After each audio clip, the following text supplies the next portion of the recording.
नमस्कार दोस्तों। आगामी जो बिहार के एग्जाम होने वाले हैं उन्हीं को ध्यान में रखते हुए मैं बिहार स्पेशल की क्लासेस ले रहा था। क्योंकि होता क्या है कि किसी भी स्टेट का आप अगर एग्जाम देते हैं तो उस स्टेट के जो खास सवाल होते हैं, जो उस स्टेट के बारे में होते हैं, उनसे सवाल जरूर पूछे जाते हैं। चाहे आप एमपी पीसीएस का एग्जाम दे लो, बिहार पीसीएस का, राजस्थान पीसीएस का, उत्तराखंड का, यूपी का, किसी का भी एग्जाम दे लो, वहाँ के जो स्टेट के खास सवाल होते हैं या उस स्टेट की खास जो विशेषताएं होती हैं उनसे सवाल बनते ही बनते हैं। तो इसी को ध्यान में रखते हुए मैं बिहार स्पेशल कवर करवा रहा था। क्योंकि बिहार पीसीएस का चाहे एग्जाम ले लो, उसमें बहुत सारे सवाल बीपीएससी के में बिहार स्पेशल से बनते ही बनते हैं। चाहे बिहार एसएससी ले लो, उसमें भी बहुत सारे सवाल आते हैं। तो इसी को ध्यान में रखते हुए मैं कवर करवा रहा था। उसमें फिर मैंने शुरू किया है, हिस्ट्री से मैंने शुरुआत की। बिहार की जो हिस्ट्री होती है उसको मैंने 3 पार्ट में डिवाइड करके एंशियंट, उसके बाद मिडवल, उसके बाद मॉडर्न पढ़ाया आपको। फिर उसके बाद जो आर्ट एंड कल्चर वाला पोर्शन होता है वो मैंने आपको करवाया। फिर जो इम्पोर्टेंट पर्सनालिटी होती हैं वो सब चीजें मैंने करवा दी आपको। उसके बाद मैं आया बिहार की ज्योग्राफी में। ज्योग्राफी में मैंने उसकी जो मूलभूत विशेषताएं, फिजिकल प्रॉपर्टी जो होती हैं, जो उसका साइज एंड लोकेशन का, उसके जलवायु का, उसकी मिट्टी का, उसकी एग्रीकल्चर का, उसका जो वनस्पति वाला एरिया है, लैंड पैटर्न है, उसकी जो सब कुछ आपको बता, भूगर्भिक संरचना है, A to Z, उसके बाहर कोई भी सवाल बनता नहीं है बिहार में। उसके बाद में बिहार की इकोनॉमी बताते हुए जो उसके उद्योग वाली चीजें होती हैं, जो उद्योग की लोकेशन की संरचना है, कौन से उद्योग बिहार में है, किस तरीके की इंडस्ट्री डेवलप हो सकती है, उसके रिसोर्सेज के बारे में, उसका एग्रीकल्चर वाला पार्ट जो इकोनॉमी का स्टैटिक होता है ना, वो सारी चीजें आपको बता दी। उसके बाद मैं आया पॉलिटी में। पॉलिटी बताते बताते मैंने जो बिहार की पॉलिटी हो सकती है, जो राज्य लेवल की पॉलिटी होती है, जो व्यवस्था होती है, जो उसके बाद जो मतलब कि शहरी जो शासन व्यवस्था होती है वो बताया आपको। उसके बाद जो ग्रामीण शासन व्यवस्था या जो पंचायती राज की शासन व्यवस्था त्रिस्तरीय होती है वो बताया। शहर की बताया। उसके बाद जो इम्पोर्टेंट जो ऑर्गेनाइजेशन होते हैं वो बताया। सब कुछ मैंने मतलब कि भले ये शॉर्ट नोट्स के रूप में है, लेकिन बहुत ही मतलब कि इंटेंसिव तरीके से मैंने खूब सारी चीजें को कवर कर दिया, जिसके बाहर सवाल स्टैटिक पोर्शन से बनते नहीं हैं। उसके बाद मैंने बिहार विविध को कवर किया। उसमें जो इंपॉर्टेंट सवाल पूछे जाते हैं वो भी मैंने आपको बता दिया। फिर मैंने बिहार की जो क्या कहते हैं, एक बजट होता है, करंट की क्लास वो आप पढ़ा दी। उसके बाद इकोनॉमिक सर्वे की क्लास पढ़ा दी, कि जो इकोनॉमी का करंट वगैरह बचा था, पॉलिटी का करंट मैंने पॉलिटी वाली क्लास में दे दिया था। तो इस तरीके से बिहार का की जो चीजें हैं वो सारा का सारा कवर करवा दिया। बिहार स्पेशल का जो स्टैटिक पोर्शन है उसमें सिर्फ 2 चीजें बचती थी। एक बचता था बिहार का पर्यटन। ये क्लास आज की जो होगी, ये बिहार स्पेशल की या जो स्टैटिक पोर्शन है ना उसकी ये लास्ट क्लास है। इसके बाद सारा चीज कंप्लीट हो जाता है। एक क्लास मैं इसलिए और लूंगा कि बिहार में पीसीएस में जो और बहुत सारे सवाल पूछे गए हैं ना आज तक के, जो 46 बीपीएससी से लेके 17th बीपीएससी तक, 70 बीपीएससी तक, उसके जो पोर्शन के सवाल जो बिहार स्पेशल से पूछे गए, उसकी हिस्ट्री से, ज्योग्राफी से, वो सारा का सारा एक वीडियो में लाके मैं कवर कर दूंगा। तो स्टैटिक पोर्शन एक तरफ रखना है, और जो करंट अफेयर की क्लासेस हैं जैसे इकोनॉमिक सर्वे हो गया, बजट हो गया, वो तो मैं आपको पढ़ा ही रहा हूँ।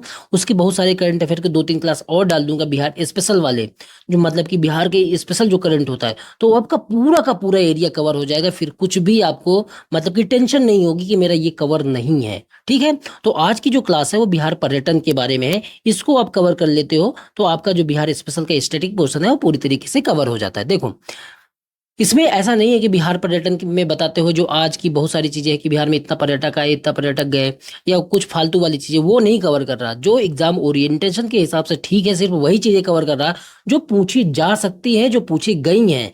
अगर इस तरह बिहार पर्यटन करवाने लगा तो बहुत सारी चीजें हो जाती है उसमें, उससे आपके सवाल बनते नहीं है। जहां से सवाल बनते हैं सिर्फ वही चीजें कवर करवा रहा हूं मैं। ठीक है, पहले इतना याद करो, आपकी 95% चीजें यहीं से आएंगी। उसके बाद 5% इधर उधर की चीजों के चक्कर में पड़ने से आपका सारा गुड़ गोबर हो जाएगा। इसलिए पहले सिर्फ इतना ही कवर करो। देखो, बिहार पर्यटन, बिहार राज्य पर्यटन विकास निगम की स्थापना कब होती है? 1980 में। फैक्चुअल सवाल बनता है, पूछा भी गया है। बौद्ध सर्किट से कौन कौन से मतलब कि जो डिस्ट्रिक्ट है वो जुड़े हुए हैं? बोध गया है, राजगीर है, पटना है, नालंदा है, भागलपुर है, वैशाली है, पूर्वी चंपारण है, पश्चिमी चंपारण है, जहानाबाद है। तो ये आपको याद रखना है। अब देखो, इसमें बिहार पर्यटन में सवाल ज्यादा उस तरीके से नहीं बनते हैं। सिर्फ लोकेशन जो हमने एंशिएंट में, मिडवल में, मॉडर्न में जो उसका कल्चरल एस्पेक्ट देखा है ना, उसी से सवाल बनते हैं कि ये मंदिर कहाँ पे है, ये पहाड़ी कहाँ पे है, ये स्तूप कहाँ पे है, इस तरीके की, ये किला कहाँ पे है, और जो फेमस है। ऐसा नहीं कि अब इस तरीके से रटने लगो तो बहुत सारी चीजें हो जाएंगी। जैसे पूछा जाता है महाबोधि मंदिर कहाँ है, तो आपको बताना है बोध गया में। डुंगेश्वरी की पहाड़ियां कहाँ है, आपको बताना है बोध गया में। वर्तमान का जो बोधि वृक्ष है, ये कौन सा बोधि वृक्ष है, क्योंकि मूल बोधि वृक्ष को तो शशांक ने कटवा दिया था। तो उसके बाद यह जो बोधि वृक्ष है, ये 5वीं पीढ़ी का है, ये आपको ध्यान रखना है। केसरिया जो स्तूप है, ये कहाँ पे है, ये पूर्वी चंपारण में है। इसको केशपुत्र कहा जाता है, क्योंकि यह केशपुत्र नाम का एक गणराज्य था और यहाँ कलामों का शासन था। ये बस इंफॉर्मेशन आपको याद रखनी है। पटना का प्राचीन नाम क्या क्या था, कुसुमपुर था, पुष्पपुर था, पाटलिपुत्र था, अजीमाबाद था। ये आपको दिमाग में रखना है। खुदा बख्श जो ओरिएंटल पब्लिक लाइब्रेरी है, ये कहाँ पे है, तो आपको बताना है कि खुदा बख्श जो ओरिएंटल पब्लिक लाइब्रेरी है, ये पटना में है। 1891 में गवर्नमेंट ऑफ इंडिया ने इसकी स्थापना की थी। इसमें अरबी, फारसी, राजपूत, मुगल चित्रकला के का दुर्लभ संग्रह है, मतलब कि इसमें सारी चित्रकलाओं का को सहेज के रखा गया है। तख्त श्री पटना साहिब, ये कहाँ पे है, ये पटना में है। तख्त श्री पटना साहिब, इसको हरमिंदर साहिब भी बोलते हैं, क्योंकि गुरु गोविंद जो सिखों के 10वें गुरु थे, उनका जन्म यहीं पे हुआ था। ठीक है, तो इसकी वजह से इनका जो तख्त बनाया गया पटना साहिब में ही बनाया गया, इसको हरमिंदर साहिब बोलते हैं, क्योंकि इनका जन्म 22 दिसंबर 1966 को पटना में ही हुआ था। और इस तख्त को किसने बनवाया, हरमिंदर साहिब को किसने बनवाया, तो इस गुरुद्वारे का निर्माण महाराजा रणजीत सिंह ने करवाया। तो ये आपको ध्यान रखना है। जो पहले गुरु जो गुरु नानक है, वो भी बिहार आए थे, लेकिन ये जो गुरु गोविंद सिंह है, इनका जन्म हुआ था यहीं पे। ठीक है, तो ये ध्यान में रखना है। मुंडेश्वरी देवी मंदिर कहाँ पे है, ये तो आपको याद रखना है कि कैमूर में है मुंडेश्वरी देवी मंदिर। ठीक है, तो ये छोटी छोटी इन्फॉर्मेशन है, लेकिन आप इनको याद रखना। बाबा कोटेश्वर मंदिर कहाँ पे है, गया में। शिव मंदिर का है एक। जू सफारी कहाँ है, राजगीर में। बराबर की पहाड़ियां कहाँ है, जहानाबाद में। अगम कुआं कहाँ है, ये आपको याद रखना है, ये पटना में है। ये एक तरीके का मतलब कि गर्म कुंड है।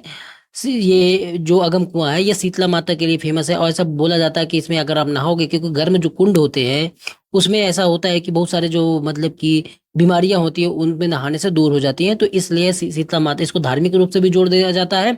और ये एक गर्म कुंड है, जिसमें बहुत सारी जो पृथ्वी के नीचे से गर्म पानी निकलता है, तो उसमें जो स्किन के मतलब कि रोग होते हैं, वो ठीक हो जाते हैं। ठीक है, तो अगम कुआं कहाँ पे है, पटना में है, ये आपको ध्यान रखना है। बेगू हज्जाम की मस्जिद कहाँ पे है, ये पटना की सबसे पुरानी मस्जिद है, और ये कहाँ पे है, ये पटना में है। तो आपको याद रखना कि बेगू हज्जाम की मस्जिद कहाँ है, पटना में है। जलालगढ़ का किला कहाँ है, ये आपको याद रखना है, पूर्णिया में। दाऊद किला कहाँ है, दाऊद खान का किला कहाँ है, दाऊद नगर में है। और ये कहाँ है, ये औरंगाबाद में। तो ये आपको याद रखना है। ये सब सवाल पूछे गए हैं जो मैं बता रहा। देखो, रामगढ़ की पहाड़ियां कहाँ पे है, गया में। ये प्रेतशिला पहाड़ियां कहाँ है, ये भी गया में है। विष्णुपद मंदिर कहाँ है, ब्रह्मयोनी पहाड़ी कहाँ है, सब कुछ गया में है। और इन सारों से सवाल पूछा गया है। जाके प्रीवियस सवाल देख लेना, तब आपको आइडिया लग जाएगा कि हाँ, इनसे सवाल बनता है। अब एक इस स्टेप इसमें से आगे से बन जाएगा कि मान लो कि ब्रह्मयोनी पहाड़ी पूछ ली गई, विष्णुपद मंदिर पूछ लिया गया, प्रेतशिला मंदिर पूछ लिया गया, ये बाकी है, इससे भी पूछ लिया जाएगा। तो आपको तो ये पहले से तैयार होके जाना है ना, कि एक बार एग्जाम में आएगा उसके बाद मैं तैयार करूंगा, ऐसा नहीं होता है। ठीक है, इस तरफ एग्जाम नहीं निकलेगा। पार्वती पहाड़ी कहाँ पे है, नवादा में है। टेकारी किला कहाँ है, गया में है, तो ये याद रखना है। सोफा मंदिर कहाँ पे है, पश्चिमी चंपारण में है। मॉरिसन बिल्डिंग कहाँ पे है, ये पटना में है। लॉर्ड मिंटो का टावर कहाँ पे है, ये लॉर्ड मिंटो टावर कहाँ पे, जमुई में है। राजा भोज का किला कहाँ है, ये सब लोग जानते हैं, राजा भोज का किला कहाँ पे है, तो ये नवरत्नगढ़ में है। और ये नवरत्नगढ़ कहाँ है, ये डुमराव में है, बक्सर में। तो ये आपको याद रखना है। कोटेश्वर धाम कहाँ पे है, तो गया में है। तो देखो, जो पर्यटन वाला पार्ट है, देखो ये एकदम अलग तरीके से करवाया। आपको पर्यटन में लग रहा होगा कि ये पर्यटन में क्या बताने वाला है, जो पर्यटन पर्यटन बार बार कर रहा। पर्यटन में ये पढ़ना होता है कि उसके जो हमारे एग्जाम से रिलेटेड चीजें हैं। अब पर्यटन के लिए कौन सी चीजें हैं, वो अलग हटाओ सब, या कहाँ पे ज्यादा लोग आते हैं, कहाँ पे ज्यादा कम लोग जाते हैं, ये सब जो एक छोटा सा आंकड़ा होता है, वो तो मैं करंट में करवा दिया। लेकिन सवाल हमारे यहाँ से बनते हैं, जो उसका कल्चरल एस्पेक्ट होता है, वहां से बनते हैं। ठीक है, तो इसको बिहार पर्यटन में जोड़ लो, बिहार के आर्ट एंड कल्चर में जोड़ लो, एक ही बात है। लेकिन इसको मैंने अलग तरीके से करवा दिया। ठीक है, तो ये मुश्किल से 10 मिनट का वीडियो है, देख लोगे, ये पीडीएफ सामने रख लेना, आपको सारी चीजें याद हो जाएगी। ये वीडियो आप इस तरीके का लोगों का चैनल होगा, Hindi medium UPSC and state PCS, वहीं पे यूट्यूब पे ये वीडियो आप देख रहे हो। ठीक है, और इसकी पीडीएफ के लिए जो मैं आपको बार बार बताता हूँ, पीडीएफ के लिए आप क्या करना, 9667305679 इस नंबर पे व्हाट्सअप करना, वहीं से इसकी पीडीएफ ले लेना। मैंने सारे कुछ पढ़ा दिया, सबकी पीडीएफ वहीं पे अवेलेबल है, वहीं से लेके आप सारा चीज कवर कर सकते हो, ठीक है। तो मिलते हैं अगले वीडियो में, जिसमें हम ये बातें कर लेंगे कि बिहार में जो मतलब कि बीपीएससी में जो पुराने सवाल पूछे गए हैं उनको भी कवर कर लेंगे, तो हमारा पूरा का पूरा एरिया बहुत ही अच्छे तरीके से कवर हो जाएगा। इसके बाद कोई भी सवाल छूटेगा नहीं। बार बार मैं कह रहा, इसको सिर्फ क्या करना है, बार बार रिवाइज करते हुए रटना है, याद करना है।